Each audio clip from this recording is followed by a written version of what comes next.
En este sábado 13 de diciembre regresamos en France 24 con Directo América. Soy Valentina Torres Sánchez. Vamos a revisar los hechos que son noticia a esta hora. Israel mató a un alto mando de Hamás en su más reciente bombardeo contra Ciudad de Gaza a pesar del alto el fuego vigente. Raed Saed fue uno de los arquitectos del ataque del 7 de octubre y murió junto con otras 3 personas. Odesa fue una de las ciudades más afectadas por los más recientes ataques rusos con cientos de drones y misiles contra territorio ucraniano. Más de 1 millón de personas se quedó sin electricidad. Esto mientras que en terreno diplomático están previstas en Berlín nuevas conversaciones sobre un posible alto el fuego. El gobierno de Belarus liberó al premio Nobel de Paz Alex Bialitsky y a otros 122 prisioneros. Así lo anunció el presidente Alexander Lukashenko tras 2 días de conversaciones con un enviado especial del presidente Donald Trump. Esto a cambio del levantamiento de sanciones al cloruro de potasio bielorruso.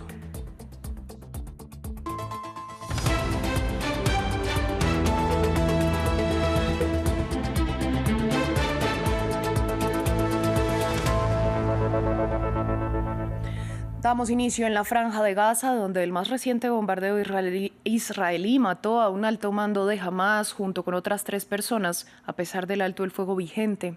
Los hechos se registraron en Ciudad de Gaza, donde murió Raed Saed, considerado uno de los arquitectos del ataque del 7 de octubre.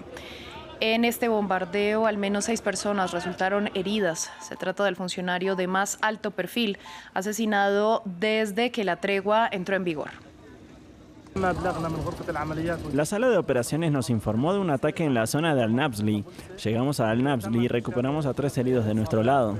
El Ministerio de Salud también recuperó un herido y nuestros colegas de la Media Luna Roja recuperaron a 3 mártires. También hay otro mártir, 4 mártires y 6 heridos. Vamos a Ucrania, puntualmente a la ciudad de Odesa, donde 1 millón de hogares se quedaron sin electricidad a causa de los bombardeos rusos de la noche. Moscú lanzó 450 drones y 30 misiles contra varias regiones ucranianas. Otra de las urbes afectadas por los cortes es Mykolaiv. No debemos aceptar las exigencias de Rusia bajo ninguna circunstancia, bajo ninguna circunstancia. Tengo 71 años, nací cuando se cedió Crimea en 1954. No pensé que tendría un año tan trascendental y que ahora nuestra Ucrania no puede contraatacar porque Rusia la desea con todas sus fuerzas. Esto mientras que en terreno diplomático el enviado especial estadounidense Steve Witkoff viaja a Berlín, donde sostendrá encuentros con el presidente Volodymyr Zelensky, pero también con los líderes de Alemania, Reino Unido y Francia. Esta vez las negociaciones se centrarían en discutir la contrapropuesta de paz ucraniana. Previamente, Catalina Gómez Ángel, enviada especial de France 24, nos amplió los detalles. Lo que sabemos desde Ucrania es que el presidente Zelensky se reunirá el lunes con el canciller alemán para hablar de relaciones bilaterales, hablar de estas propuestas para la paz, y ahí se unirían el resto de líderes europeos y también el secretario general de la OTAN. Ahora sabemos que Witkoff estaría allí el domingo y el lunes hablando de muchos temas que están alrededor de esto. Uno de ellos son las garantías de seguridad, la arquitectura de seguridad europea, que es extremadamente importante para ellos, pero también sobre la reconstrucción de Ucrania una vez terminada la guerra. Se suma que el tema principal sigue siendo el Donbass, esa propuesta de la que habló el presidente Zelensky de que se le pediría a Ucrania retirarse de esta zona que todavía tiene en su control y que Rusia no ha ganado por la vía militar, que serían más o menos unos 6.000 kilómetros cuadrados, y que se convertiría en una zona de libre comercio o una zona desmilitarizada. Sin embargo, Ucrania, una de las propuestas que han estado sobre la mesa es que también se le pediría a Rusia que se retirara de parte de ese territorio para crear esta zona en control de un tercero. Sin embargo, lo que se ha sabido hoy desde Rusia, Ushakov, que es uno de los principales negociadores de Rusia, dice que está bien esta propuesta, sin embargo tendría que tener presencia de seguridad rusa, de una guardia nacional para garantizar la seguridad, algo que obviamente Ucrania no estaría dispuesto a aceptar. Y también ha dicho el presidente Zelensky que en este escenario habría que realizar un referéndum dentro de Ucrania para que la población aceptara. Así que todo es extremadamente complicado, pero la única buena noticia alrededor de estas negociaciones es que continúan y siguen los esfuerzos. Vamos hasta Belarus. 123 prisioneros políticos fueron liberados este sábado como resultado de unas negociaciones impulsadas por Estados Unidos. El presidente Alexander Lukashenko informó que entre los puestos en libertad se encuentra el ganador del Premio Nobel de la Paz, Ales Bialiatski, que ya está en Lituania, y la principal figura de la oposición, María Kalesnikava. A su vez, Volodymyr Zelensky indicó que 114 prisioneros ucranianos, la mayoría de ellos ya fueron repatriados. La puesta en libertad se da a cambio de levantar las sanciones sobre el cloruro de potasio bielorruso, un componente clave de los fertilizantes. Por instrucciones del presidente Trump, nosotros, Estados Unidos, levantaremos las sanciones sobre el potasio. Y seguimos en Francia, donde aumenta la tensión sobre el gobierno entre el gobierno y los ganaderos a medida que la fiebre se propaga entre el ganado francés por un brote de dermatosis nodular, también conocida como enfermedad de la piel abultada, que se ha extendido por el suroeste del país con más de 100 vacas infectadas desde junio. Los ganaderos pretenden proteger a toda costa sus rebaños contra el sacrificio obligatorio destinado a contener la enfermedad. Tenemos el informe. En el suroeste de Francia, estos agricultores se han reunido en la autopista con un único objetivo: que nadie pase. Bloquearemos la circunvalación aquí, también podemos bloquear el otro lado.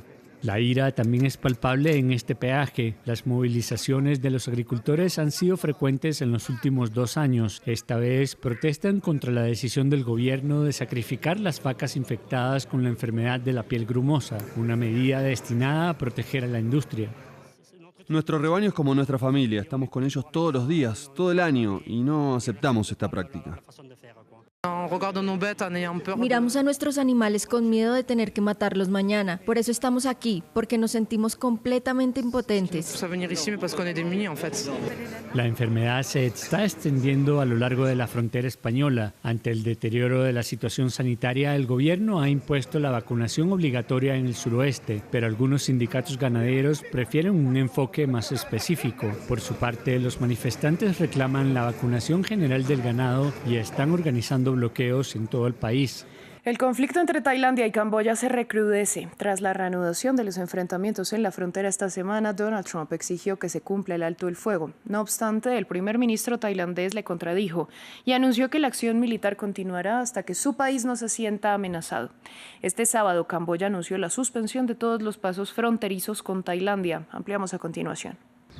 En el conflicto fronterizo entre Tailandia y Camboya, Donald Trump esperaba volver a posicionarse como pacificador. Tras mantener conversaciones telefónicas con ambas partes, el presidente estadounidense anunció el restablecimiento del alto el fuego.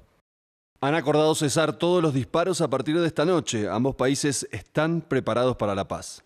Pero las autoridades tailandesas no parecen haber llegado a la misma conclusión. El primer ministro del país declaró el sábado que los ataques continuarán y el ministro de Exteriores respondió a Trump. Ahora nos preocupa que algunos puntos del tuit de Trump no reflejen, en nuestra opinión, una comprensión precisa de la situación. Y que algunos puntos son incoherentes con los hechos.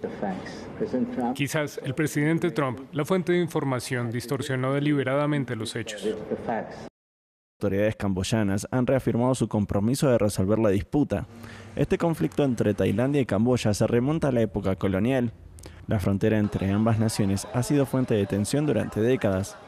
Esta hostilidad culminó este año en un conflicto abierto. La intervención de Estados Unidos en julio, junto con China y Malasia, había dado lugar a una paz salpicada de algunas escaramuzas, hasta esta semana. Camboya violó el acuerdo primero. Quienes violan el acuerdo deben rendir cuentas y no al revés. Este es un principio universal que todo el mundo debe comprender. Esta crisis fronteriza va acompañada de una crisis política en Tailandia.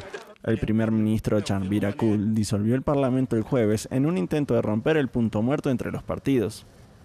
En el cargo desde hace apenas 3 meses, sucedió a Paetongtarn Shinawatra, que fue destituido tras un escándalo relacionado con las anteriores negociaciones fronterizas. En Estados Unidos continúan las reacciones tras la nueva publicación de fotos relacionadas con el caso de Jeffrey Epstein.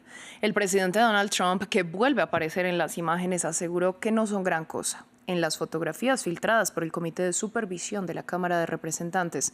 También están personalidades como Bill Clinton o Bill Gates en compañía de Epstein, condenado por tráfico y abuso de menores. Gabriel Colchen tiene los detalles. Nuevo episodio en la saga Epstein. Los demócratas del Comité de Supervisión de la Cámara de Representantes publicaron 19 fotografías del patrimonio de Jeffrey Epstein. Enseñan al fallecido agresor sexual junto a importantes figuras políticas como Donald Trump, el exmandatario Bill Clinton o el multimillonario Bill Gates. Pero según Donald Trump, no es nada grave. Todo el mundo conocía a este hombre. Estaba por todas partes en Palm Beach. Tiene fotos con todo el mundo. Es decir, hay cientos y cientos de personas que tienen fotos con él. Así que no es nada del otro mundo. No sé nada al respecto. Entre las fotos, preservativos con la cara de Donald Trump o juguetes sexuales. Según el comunicado, estas imágenes plantean preguntas sobre la relación entre Epstein, condenado por tráfico y abuso sexual de menores, y algunos de los hombres más poderosos del mundo. Esta última producción contiene más de 95.000 fotos, incluidas imágenes de los hombres ricos y poderosos que pasaron tiempo con Jeffrey Epstein. Las imágenes también incluyen miles de fotografías de mujeres y propiedades de Epstein. Los demócratas de la Comisión de Supervisión están revisando el conjunto completo de fotos y seguirán publicándolas en los próximos días y semanas. Los republicanos denunciaron un intento de crear una falsa narrativa en contra de Donald Trump. Trump y Epstein fueron amigos varios años, pero el presidente afirma que rompió relaciones con él antes de que Epstein se declarara culpable de los cargos de prostitución de una menor de edad. El mes pasado, Trump promulgó una ley obligando al Departamento de Justicia a hacer públicos los archivos de Epstein antes del 20 de diciembre. Enfrentar la inseguridad es uno de los ejes de la campaña presidencial de Chile, que a pesar de ser una de las naciones más pacíficas de Latinoamérica, vivió en los últimos años un incremento de homicidios, aunque luego han vuelto a descender. Sin embargo, el temor entre los ciudadanos está en números históricos y en diversas ciudades del país denuncian un aumento de delitos violentos y la presencia del crimen organizado, algo de lo que han hecho eco los candidatos en sus campañas. Desde Santiago, Martín Gripo nos lo explica. La seguridad es el tema central de las elecciones en Chile. Encuestas aseguran que para 2 de cada 3 chilenos la inseguridad es su principal preocupación. Y zonas como el centro histórico de Santiago cambiaron sus dinámicas ante la presencia de hechos delictivos. Antiguamente había muchos locales abiertos y hartos sectores que había mucha localidad. Ahora ya están todos cerrados. La gente de seguridad no viene. Sí, mucho miedo porque, por ejemplo, en los metros asaltan en todos lados. Pues en todos lados se ve que asaltan, así que no es como la primera vez que uno se encierra temprano. Todos los días lo encerramos temprano.